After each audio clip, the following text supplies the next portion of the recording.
कल हमने ओमकार के बारे में पढ़ा था कि ओम क्या है, कैसे बनना है, कैसे उच्चारण होता है, क्या उपयोगिता है। ठीक है। कल कॉन्सेप्ट क्लियर हो गया था उसका। उसके दो ग्रंथ के अनुसार मैंने उसकी परिभाषा बता दी थी। और कैसे बना है, 3 अक्षर से मिलकर बना है ओम शब्द, आ और मा। और उसका उच्चारण बता दिया था 3 विधि के अनुसार। साथ में उसकी उपयोगिता बता दी थी, फिर लाभ बता दी थी कि क्या वो हमारे शरीर और हमारे मन पे इफेक्ट डालता है। ठीक है। प्रार्थना के बारे में जाना था। परमात्मा की स्तुति करना जो मंत्रों के माध्यम से है वो प्रार्थना है। ठीक है। आज हम करेंगे, कल हमने षटकर्म भी कर लिया था जिसमें नेति के बारे में मुझे आज बताना था। तो सूत्र नेति का मैंने बताया था आपको, है ना। किरण संहिता के अनुसार वितस्ति सूक्ष्म सूत्र नासन नाले प्रवेश्यते। तो उसमें एक ब्लस्ट बताना है जो सूत्र नीति की आपको पूछा जाता है कि कितना बड़ा होता है सूत्र, तो एक ब्लस्ट बताना है। ठीक है। अगर वो पूछते हैं कि एक सिर्फ एक ब्लस्ट का ही होता है, वैसे होता है वो 2 ब्लस्ट का। एक ब्लस्ट में होता है वैक्स लगी होती है जिसके थ्रू हम नाक में इंसर्ट करते हैं। बट जो इम्पोर्टेंट थ्रेड होता है उसका, जो नीचे जिसमें वैक्स नहीं होती है, उससे ही नेति की जाती है। ठीक है। वो सिर्फ जो वैक्स वाला एरिया है वो अंदर इंसर्ट करने के लिए यूज होता है, क्योंकि खाली थ्रेड तो हम नहीं ले जा पाएंगे ना नॉस्टल में, वो अंदर मुंह के थ्रू निकलेगा ही नहीं। इसलिए वैक्स लगाई जाती है कि वो म्यूकस के साथ लग के फिसलता हुआ अंदर चले जाए और 2 फिंगर से उसे निकाला जाता है। फिर जो सूत वाला एरिया होता है उससे रब करा जाता है। ठीक है। ये होता है सूत्र नीति। इसके क्या क्या लाभ हैं? ये खेचरी मुद्रा को सिद्ध करता है, कफ दोष को हटाता है, उसका विनाश करता है, और दिव्य दृष्टि की उपलब्धि होती है। इतना जबरदस्त इफेक्ट आता है सूत्र नीति करने से। ठीक है। हमारा कल से सूत्र नीति छूटा था, अब हम यौगिक सूक्ष्म व्यायाम पे आ जाते हैं। बुक ये है ग्रंथ संहिता, आप लोग इसको पढ़िए, बहुत अच्छा ग्रंथ है, बहुत अच्छी नॉलेज भी है। ठीक है।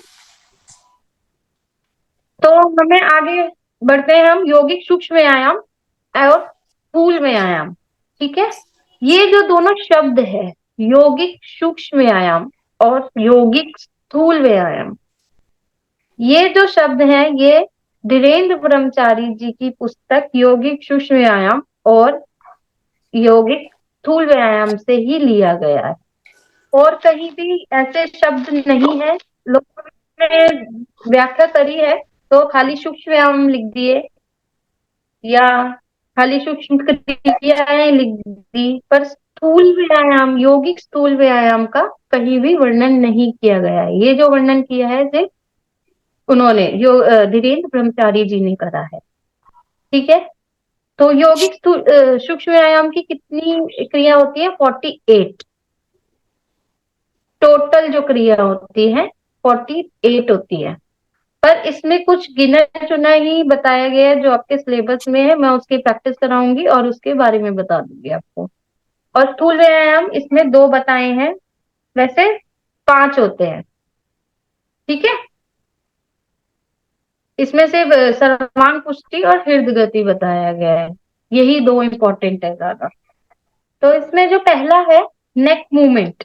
अब ये जो इसका ग्रीवा शक्ति विकासक, जब आप सिलेबस देखेंगे तो उसमें लिखा है ग्रीवा शक्ति विकासक, जो संस्कृत का शब्द है, ये धीरेन्द्र ब्रह्मचारी जी की पुस्तक से ही लिया गया है। बाकी इसे इजी करने के लिए जो इसका इंग्लिश नेम इसको इंग्लिश नेम में कन्वर्ट कर दिया गया है, बट जो असली नाम है इसका प्रैक्टिस का, वो जो संस्कृत वर्ड्स हैं वही है। ठीक है। जैसे ग्रीवा शक्ति विकासक के इन्होंने 4 पार्ट बोले हैं। अब धीरेन्द्र ब्रह्मचारी जी के अकॉर्डिंग अलग है वही 4 पार्ट।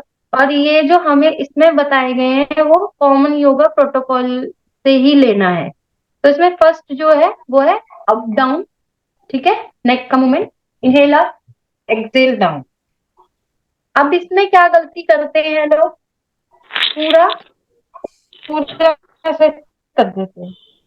शोल्डर भी, ये गर्दन भी, ऐसे नहीं करना। सिर्फ आपको अपनी चिन को कंठकूप में लगाना। मैम कितना पीस बैक है ले ये? गए, इनहेल बिल है? और स्पाइन को स्ट्रेट रख के सिर्फ गर्दन को इसे झुकाना है। ठीक है। फर्स्ट पार्ट क्या है? Inhale, exhale. कर लीजिए सभी 2 बार। Inhale, Excel. सांस भरते हुए पीछे ले जाना है, सांस छोड़ते हुए आगे। सेकेंड सेकेंड पार्ट है exhale, inhale centre, exhale, exhale right side, inhale centre, exhale left side, inhale centre. ठीक है। अब इसको ना ऐसे नहीं करना है एकदम, ये इसमें क्या चीज ध्यान रखनी है कि आपकी जो चिन है, आपको इतना नेक को ट्विस्ट करना है, जो आपकी चिन है कोशिश करनी है आपके शोल्डर लेवल तक जाए। ठीक है। ये निरंतर अभ्यास से ही होता है, सबकी नहीं जाएगी। किसी किसी का अगर अभ्यास बहुत अच्छा होगा तो उसकी जा सकती है, पर हमें जो मेन चीज को ध्यान में रख के प्रैक्टिस करनी है वो ये है कि हमारी जो स्किन है वो शोल्डर लेवल पे जाए, मतलब पूरा खिंचाव देना है अपनी नेक के मसल्स को। ठीक है। तो जब एग्जाम में करने को दिया जाएगा तो पूरा स्ट्रेट होकर के,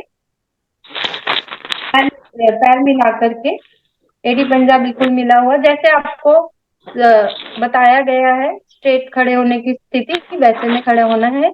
और नेक की मूवमेंट ये। ठीक है। ये कौन सा पार्ट है? Second part. थर्ड पार्ट है अपने कान को अपने कंधे से टच करने की कोशिश करनी है। अब इसमें ये नहीं करना है कि कंधा उठा लिया तो टच हो गया, कंधा नहीं उचकाना है, साइड में झुका करके नेक की मसल्स पे पूरा खिंचाव। यस हम सर। झुकाएंगे इस साइड पे दबाव पड़ेगा और जिस अपोजिट साइड पे पूरा खिंचाव आएगा। ठीक है।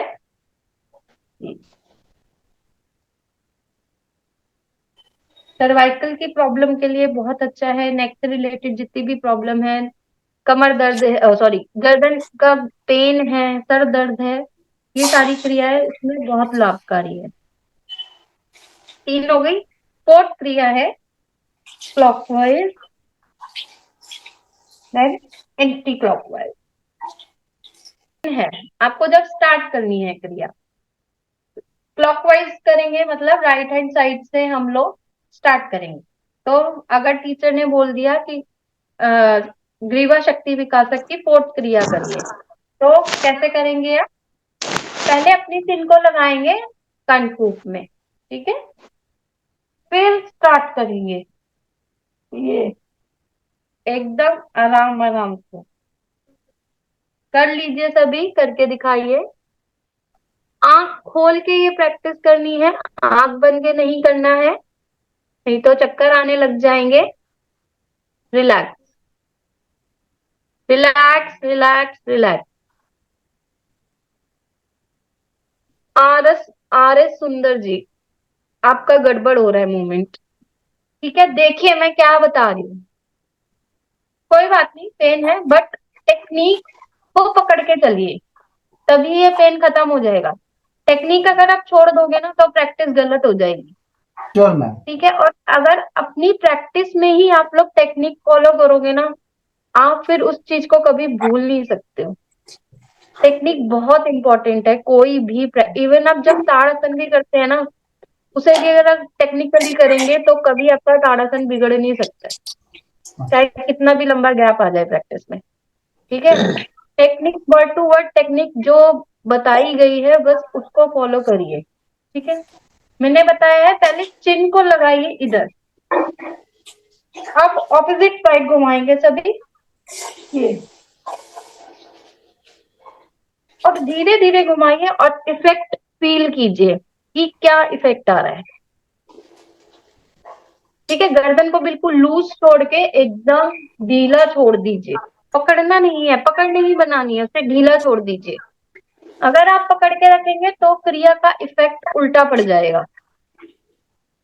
ढीला छोड़ के मूव कीजिए और उसका इफेक्ट फील कीजिए। ठीक है। क्लियर हो गया? ग्रीवा शक्ति विकासक की चारों क्रिया क्लियर हो गई। पहली कौन सी है? Up and down. Okay. Second, right to left. Okay. Third, झुकाना है, सिर्फ झुकाना है side. Fourth, clockwise, then anti clockwise. Okay. Second, shoulder movement. अब देखिए, इधर देखिए कितनी बड़ी इन्होंने भ्रांति मतलब है, बट मैं इसको क्लियर कर देती हूँ। आप लोग अगर सिलेबस पढ़ेंगे तो इधर लिखा है शोल्डर मूवमेंट, और क्रिया का नाम क्या दे रखा है? भुजबल्ली शक्ति विकासक। ठीक है। शोल्डर तो हमारे कंधे होते हैं, ठीक है, और भुजबल्ली, बल्ली क्या होती है? ये संस्कृत में इसको भुजबल्ली बोला जाता है। ठीक है, जो हमारा फोर आर्म होता है, इसको बोला गया है क्योंकि इसकी जो प्रैक्टिस है, इसकी मूवमेंट में शोल्डर का उपयोग हो रहा है, इसलिए इसको इंग्लिश में शोल्डर मूवमेंट लिख दिया गया है। बाकी जो प्रैक्टिस का असली नाम है वो संस्कृत वर्जन ही है। ठीक है। शोल्डर मूवमेंट में तो ऑलमोस्ट ये वाली प्रैक्टिस करवाते हैं, है ना? आप लोगों ने भी करी होगी कि लोग, टीचर बोलते हैं शोल्डर मूवमेंट करनी है, कहीं भी वार्म अप कराते हैं तो शोल्डर मूवमेंट में यही होता है। बट इधर इन्होंने लिखा है भुजबल्ली शक्ति विकासक, तो हमें भुजबल्ली शक्ति विकासक कौन सी है हमारी? मैं एक बार आपको डेमो दे देती हूँ। सीधा खड़ा होना है, मेरी बात म्यूट कर अभय जी। और हमें हाथों को बिल्कुल बहुत स्ट्रेट डिस्टर्बिंग, रखना है। So much disturbing. प्लीज अपना माइक ऑफ कर दीजिए, जिस किसी का भी माइक ऑन है, क्योंकि लोगों को समझने में दिक्कत हो रही है, तो माइक ऑफ अभय रखिए। जब बोला अभय जी जाएगा अभय तब जी माइक ऑन कीजिएगा।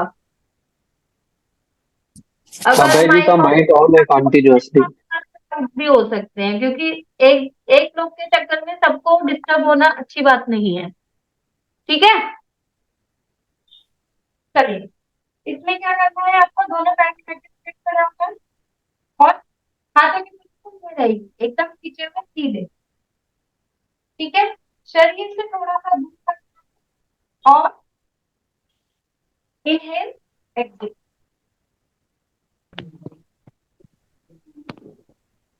अब इसमें क्या ध्यान रखना है आपको? एल्बो बेंड नहीं करनी है, हाथ लूज नहीं छोड़ने हैं, बिल्कुल सीधा करके करेंगे। सब लोग एक बार खड़े हो जाइए, मेरे साथ 20 काउंट्स तक करेंगे सब, और इफेक्ट फील करेंगे कि कहाँ पे आ रहा है। क्योंकि बैठ के अगर पॉसिबल है, जो लोग खड़े हो सकते हैं जिस स्थान पे, वो खड़े हो जाए, और एक बार प्रैक्टिस कर ले तो हर जगह उसका इफेक्ट भी फील हो जाए।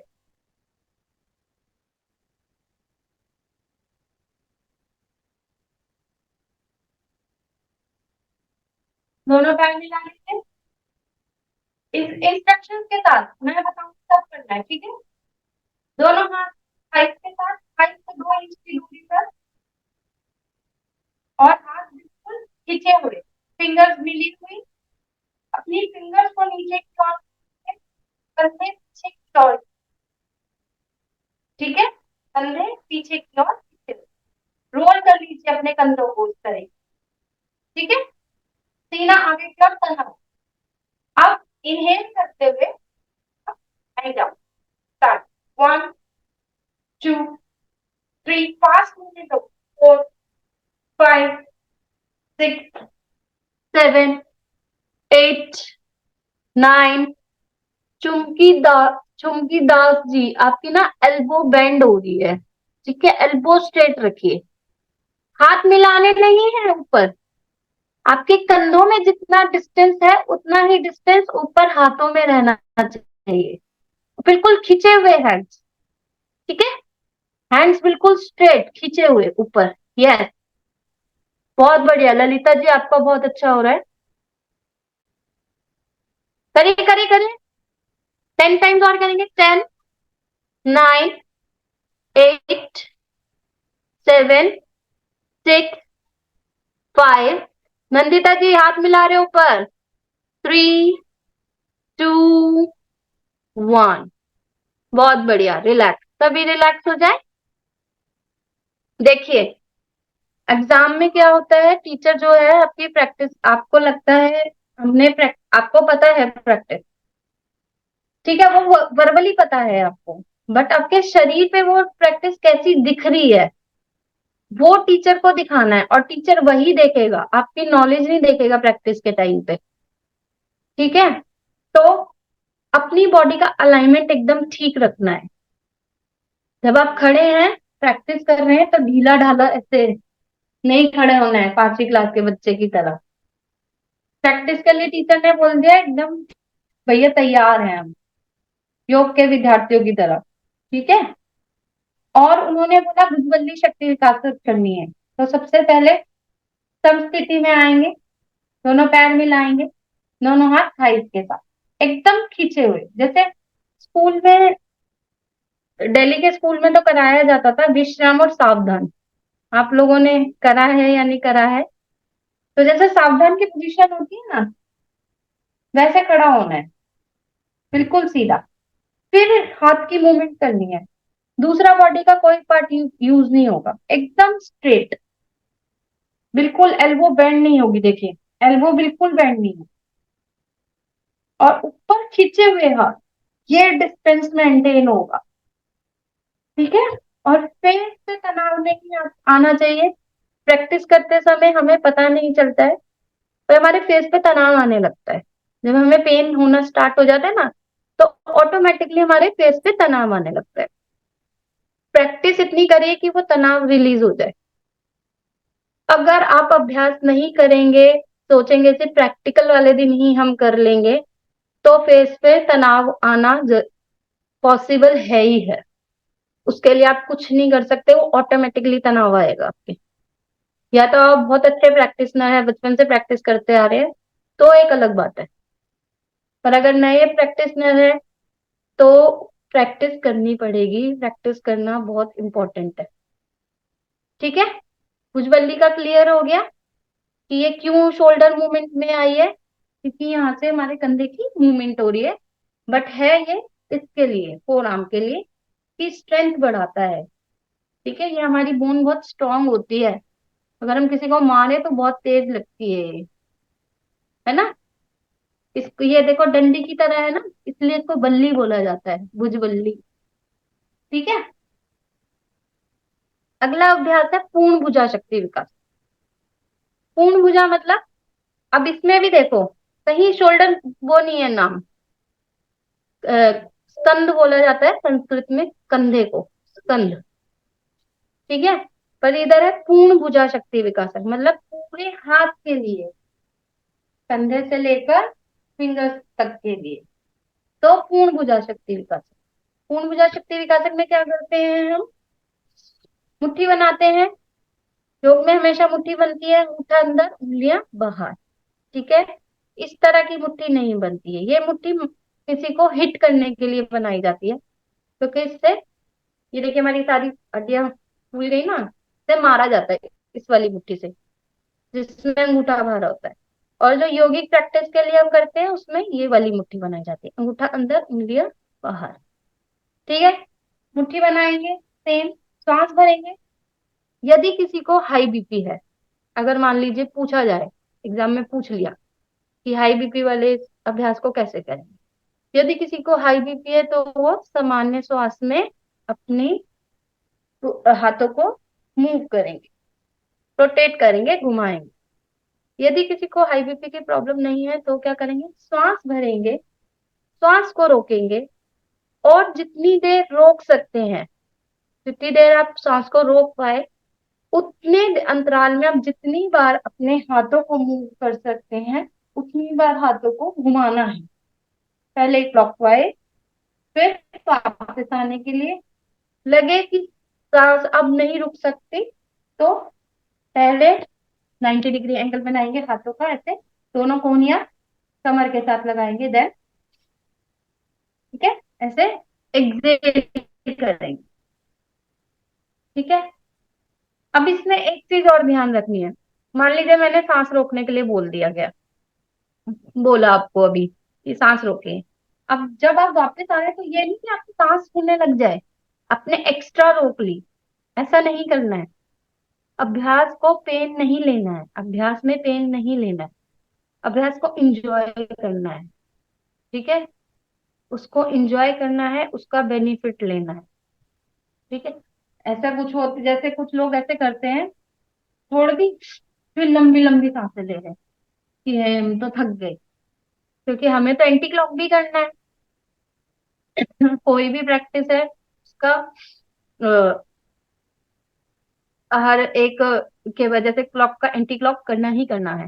बैकवर्ड के बाद फॉरवर्ड करनी ही करनी है। अगर 1 मिनट का आपने बैकवर्ड करा है तो 30 सेकेंड का फॉरवर्ड करिए। ठीक है, काउंटर पोज जरूरी है आपके लिए भी। चलिए, एग्जाम में टाइम कम होता है तो एग्जामिनर बोल देता है कि काउंटर पोज मत करो, क्योंकि बहुत ज्यादा देर के लिए रुकवाते भी नहीं है। 20 सेकेंड 30 सेकेंड मुश्किल से आसन को रुकवाया जाता है। ठीक है, पर अगर कोई हटी एग्जामिनर आ गया तो भाई वो 1 मिनट भी रुकवा सकता है, तो प्रैक्टिस उसी हिसाब से रखिएगा। एग्जाम में अगर कोई आसन में 1 मिनट रुकवाया जाए तो आप रुक सकते। ठीक है, चलिए, ये समझ आ गई। प्रैक्टिस आती है पूरी कि मैं करके दिखा देती हूँ एक बार। सेम खड़ी होने की स्थिति, मुट्ठी बना लेंगे, हाथ इनहेल करेंगे, पूरा सांस लिया,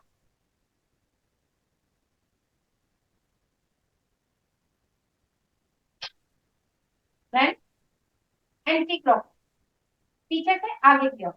मेन जो प्रॉब्लम आती है पीछे से आगे की ओर में आता है, उससे हमारे फेस पे स्ट्रेस आने लगता है।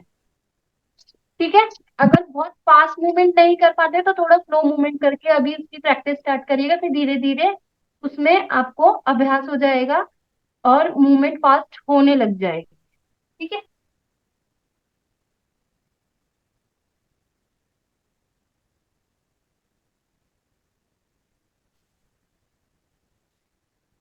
अभी सिर्फ 10 काउंट से स्टार्ट करिए, फिर धीरे धीरे 20 काउंट तक हो जाता है। मतलब 10 काउंट से स्टार्ट करेंगे तो आपका श्वास फूलेगा नहीं। अब इसमें भी एक चीज ध्यान रखनी है, मूवमेंट करते हुए हमें एल्बो बेंड नहीं करना, एल्बो स्ट्रेट रखना है। जब हाथों को आप एकदम ऐसे मूव करेंगे तो एल्बो स्ट्रेट रखेंगे। ठीक है, जैसे विजय कुमार जी कर रहे हैं, तो आप पीछे ले जा रहे हो तो आपकी एल्बो बेंड हो रही है। ठीक है, वो एल्बो बेंड नहीं करनी है। प्रैक्टिस के लिए पहले एक एक हाथ से स्टार्ट कीजिए, क्लॉकवाइज देन एंटी क्लॉक, फिर दोनों हाथों से एक साथ स्टार्ट कीजिए, तो वो जो एल्बो बेंड होने वाली जो प्रॉब्लम है ना, वो ठीक हो जाएगी। देखिए, एक एक हाथ से कर रहे हैं तो अभी एल्बो बेंड नहीं हो रही है। ये करना है हमें जब हम दोनों हाथों से करेंगे। ठीक है, डिफरेंस पता चल गया।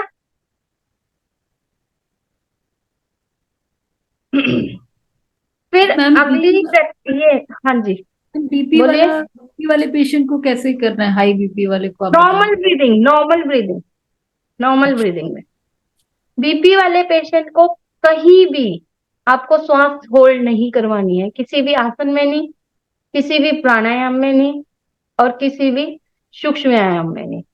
ठीक है, बीपी वालों को वो वहीं चक्कर खा के गिर जाएगा और आपके गले पड़ जाएगा। तो इस चीज का ध्यान रखिए, अगर आप पेशेंट डील कर रहे हैं आगे चल के, तो बीपी वाले पेशेंट को श्वास कहीं भी होल्ड नहीं करवानी है। ठीक है, उनको नॉर्मल ब्रीदिंग में सब कुछ करवाई, हर चीज नॉर्मल ब्रीदिंग में होगी। ठीक है, रिग्रेस ब्रीदिंग भी नहीं करवानी उनको। ठीक है, और कहीं जंपिंग वाला है तो जंपिंग नहीं करवानी उन्हें, क्योंकि उसमें रिग्रेस ब्रीदिंग हो। ओके, तो ये क्लियर हो गए 2 सूक्ष्म व्यायाम आपके। अगला है कटी शक्ति विकासक, मतलब टंग मूवमेंट। इसके भी 5 इन्होंने बताए हैं, 5 तरह की कटी शक्ति क्रिया बताई है। कटी बोलते हैं इस एरिया को। ठीक है, अब हमें इसकी स्ट्रेंथ बढ़ानी है और इसको फ्लेक्सिबल करना है। तो पहली जो क्रिया है मैं बता देती हूँ। दोनों पैर में, दोनों हाथों को कमर पे बांधेंगे, एक हाथ की मुट्ठी बनाएंगे और इस तरह से कलाई पकड़ बना ले, कलाई कलाई पकड़ेंगे अपने हाथ की और कहाँ पे रखेंगे, यहाँ। ठीक है, जो लोअर बैक है आपकी वहां पे रखेंगे, इस तरीके से हाथों को बांध कर। पहली क्रिया जो है इसकी पैर मिलाकर की जाती है। ठीक है, मैं साइड, ये मैं बांध, इनहेल करते हुए पीछे जाएंगे और एक्सहेल करते हुए आगे आएंगे। इनहेल करते हुए बैक, एक्सहेल फॉरवर्ड। ओके,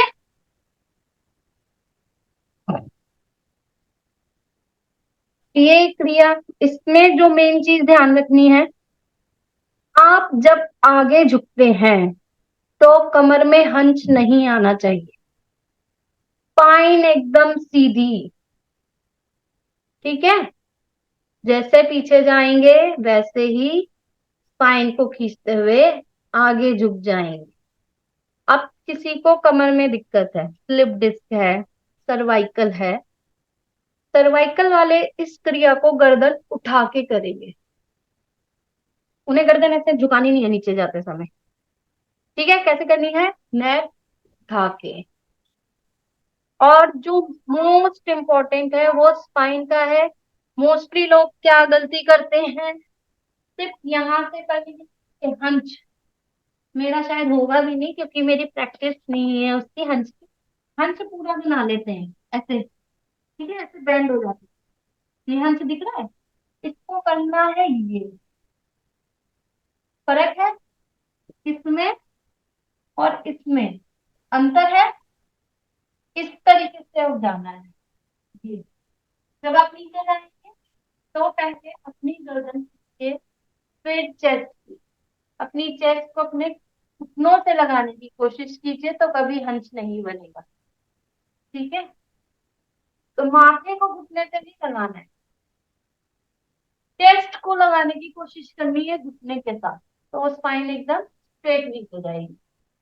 और अगर किसी को स्लिप डिस्क की प्रॉब्लम है तो वो फॉरवर्ड बेंडिंग नहीं करेगी, वो सिर्फ बैकवर्ड जाएंगे, then centre, backward then centre.